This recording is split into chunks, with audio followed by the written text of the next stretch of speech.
All right, looks like we're live. Hey, everybody, Chuck Holton here. Got to go down here and make sure everybody can hear me.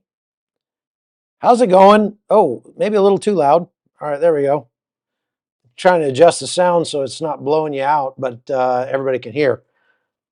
I'm in Jerusalem tonight, and I am going to be talking about the threat from Egypt, of all places.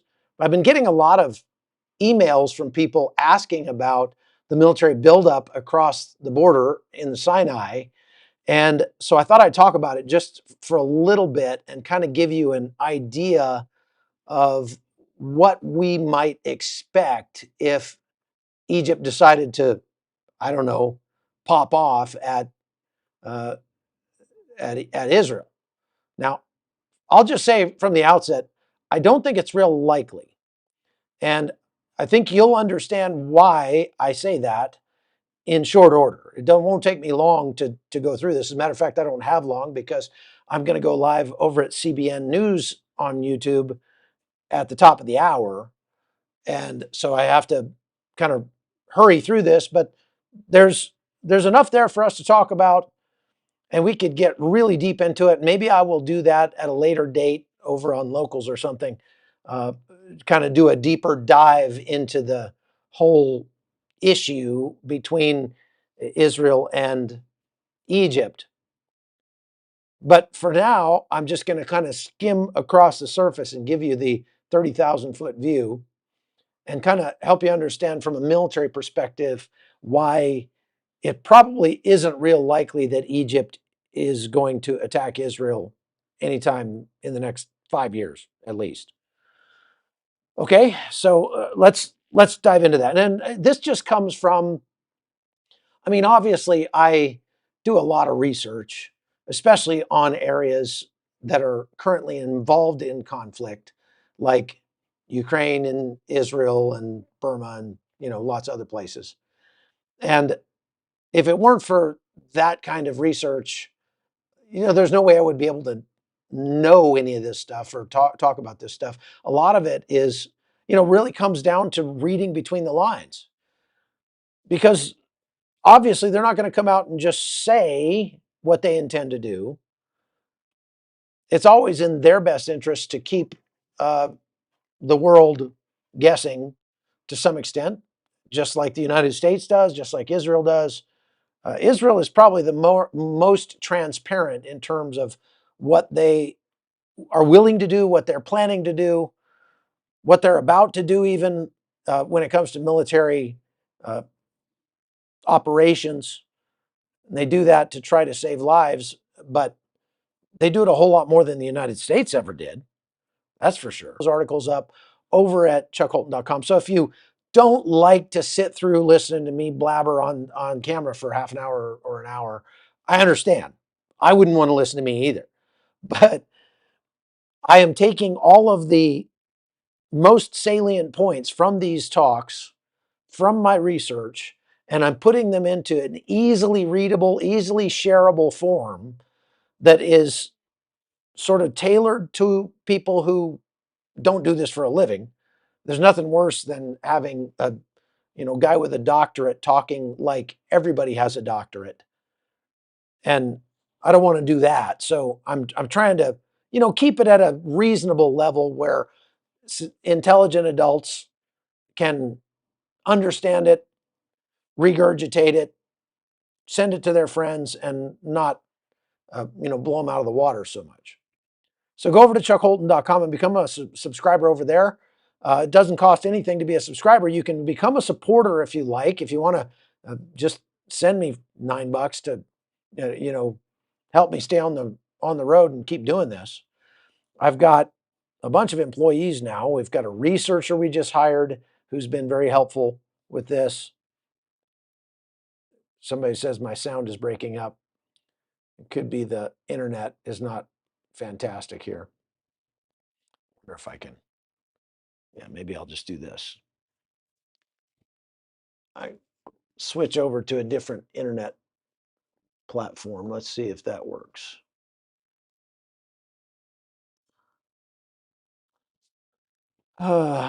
internet is always the bane of my existence. Hang on, it's going to break up for a second. It'll come right back.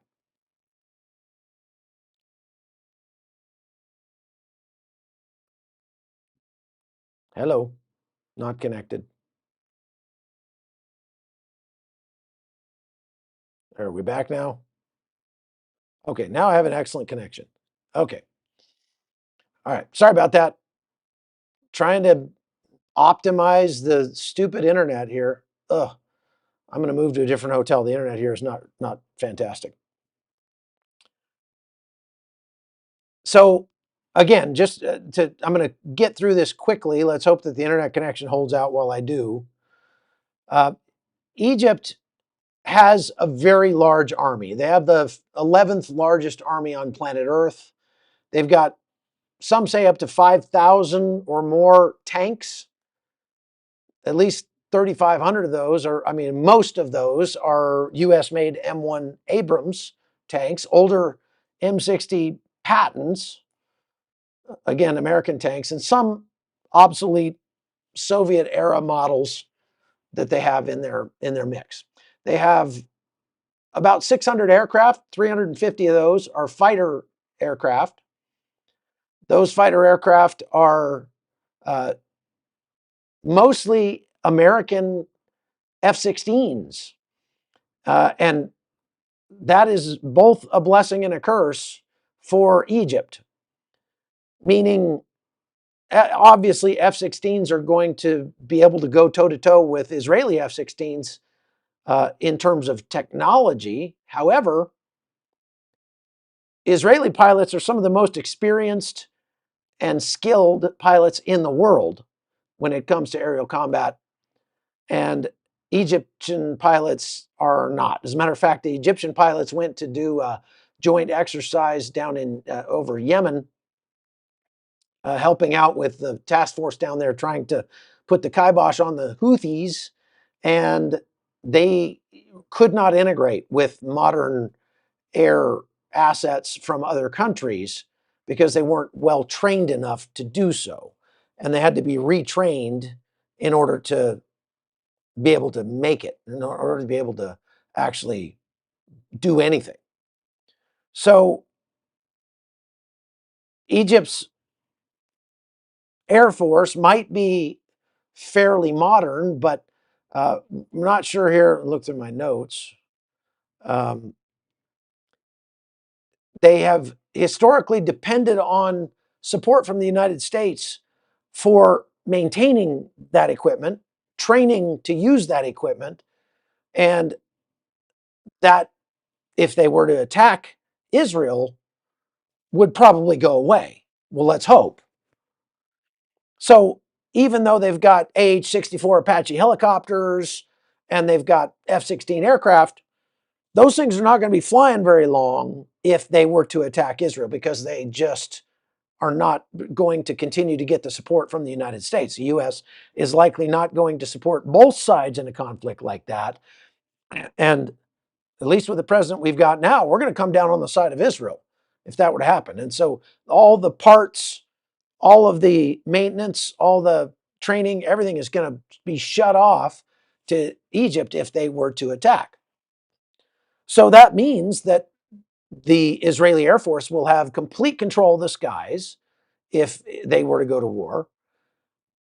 And all of those thousands of tanks are going to be a highway of death all the way down into the Sinai. They might have a lot of tanks, but again, they rely mostly on US parts for those tanks.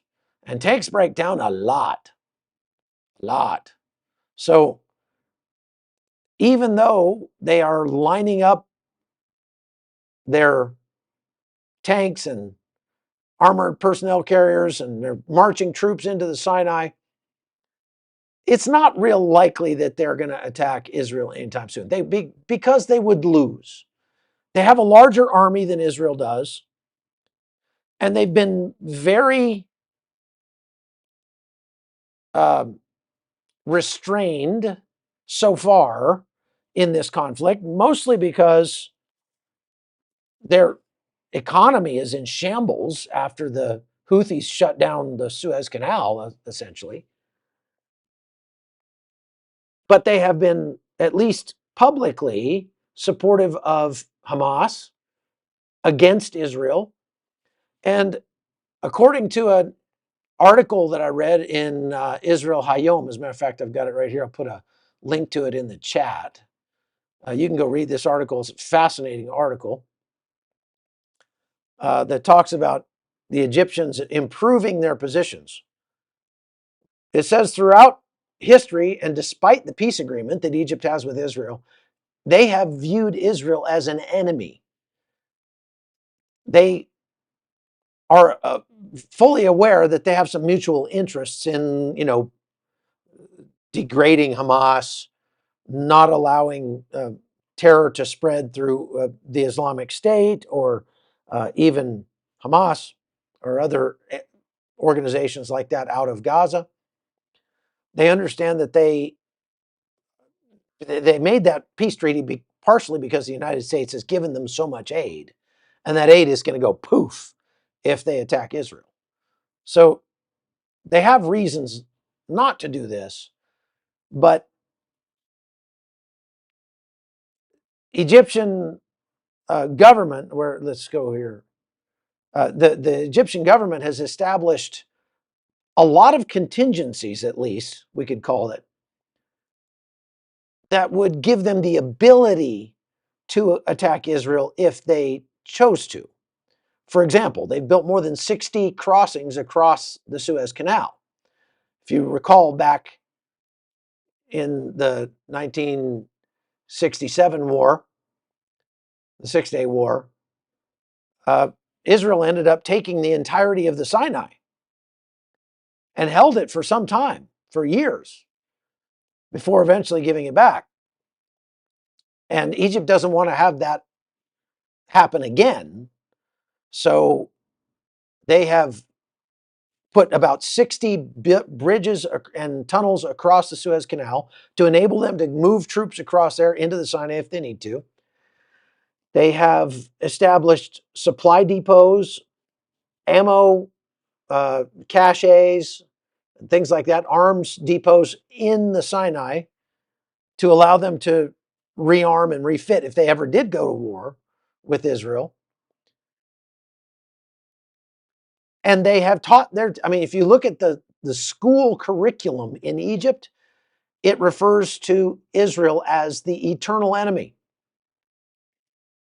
So there's that, okay? Not really the kind of thing that you would expect from an ally, right?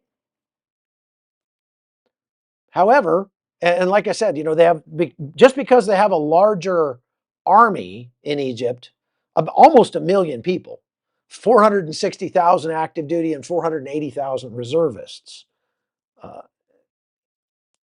Israel, for its part, has about 160,000 active and about 400 and something thousand reservists. But the quality of the troops there's no comparison. The majority of the troops in Egypt this article says, get about 45 days of training. That's less than 2 months total training. They're poorly equipped, poorly led, poorly trained, poorly motivated. And that makes a huge difference. Just ask Ukraine. Ukraine's been holding the line against Russia for 3 years now with a smaller army, much smaller pool of people. Their army is actually not smaller right now. They've managed to draft 750,000 troops in Ukraine, and Russia only has, at last count, 650 or 680,000, something like that. But when you have a highly motivated, highly trained, well-equipped, and well-led army, you don't need near as many people. Look at the Spartan 300s. If you watch that movie 300, you know what I'm talking about. So Egypt's military might be huge, but it's outdated. It's a drain on their economy. It's kind of a paper tiger. It's meant to look big, but They have not actually been in battle with anybody since 1973, and that was Egypt. And I mean, that was Israel. So they've had to do some counterinsurgency and counterterrorism stuff, which we've helped them with. The United States has. But they haven't fought a real war. The Israelis have, just recently, as you know. Now, over at CBN's YouTube channel here at the top of the hour, I'm going to be talking about what's happening with this ceasefire and what might be about to happen. So you're going to want to definitely go over there and watch that. But when it comes to, when it comes to Egypt being a threat to Israel, I wouldn't worry about it a whole lot. It's not real likely that this will happen. Now, like I said, we'll do a much deeper dive if you want. And I will put up an article over at chuckholton.com that you can go and look at if you don't want to keep notes or whatever. But there are some possible scenarios where this could change and where Egypt could become a threat to Israel. One of them has to do with our current president and what he might decide to do in terms of, aid and things like that. Now, as you know, President Trump has paused all U.S. foreign aid through USAID for 90 days. That's already having an effect on military stuff like where I just came from in Colombia. Colombia has had an outbreak of violence between armed rebel groups, the FARC and the ELN. And the reason that violence has broken out now is because normally the Colombian military would keep the lid on those guys, and they're more concerned about getting, raided from the sky by a bunch of Black Hawk helicopters that belong to the Colombian military. But now, all of the Colombian military's Black Hawk helicopters are grounded because the United States provided for their maintenance and upkeep under a contract from the United States under USAID. Now, I wasn't able to figure out whether or not Egyptian military aid has been paused as well. Obviously, not all of the money that goes to Egypt is given to them in the form of aid, as in, donations from the U.S. taxpayer. A lot of it is just us agreeing to sell our weapons and equipment to Egypt. Those programs likely are still continuing. But the question is, who's paying for their maintenance of their helicopters and aircraft? If the United States is paying for it under some kind of U.S. program, that could already be stopped. And that is obviously going to impact Egypt's ability to prosecute any kind of war. But it also might push Egypt away from U.S. influence, and they might go look into Russia or China or Iran for the support they were getting from the United States. So while I think it's a great idea that the Trump administration is pausing aid, doing an accountability project on all U.S. foreign aid, finding out tons of waste, fraud, and abuse, that's super smart. That's great. Needed to happen. But we have to be careful if we're going to continue that or if we're just going to shut off aid for good. Now, I get a ton of feedback from you guys specifically talking.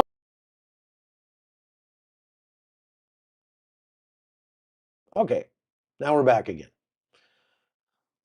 Oh, this internet stuff is killing me.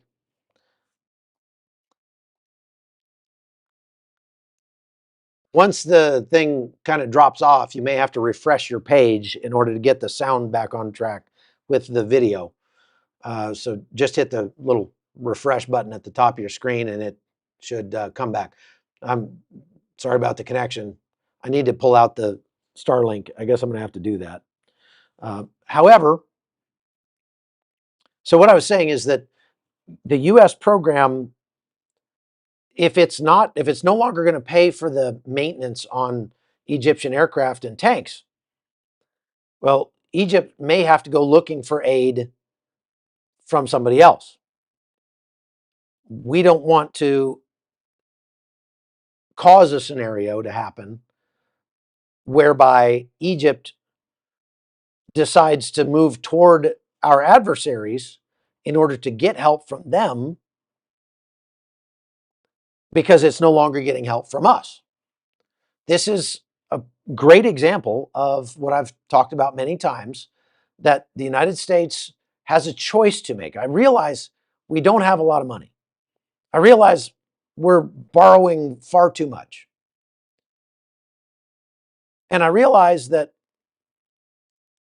in that case, a lot of people say we should just stop giving money to anybody, anywhere outside the US. Well, I want to make the case that that's probably not the best idea. So when we talk about the threat from Egypt, there is a scenario where the Trump administration could increase the threat from Egypt against Israel by no longer aiding them in the way that they've become accustomed.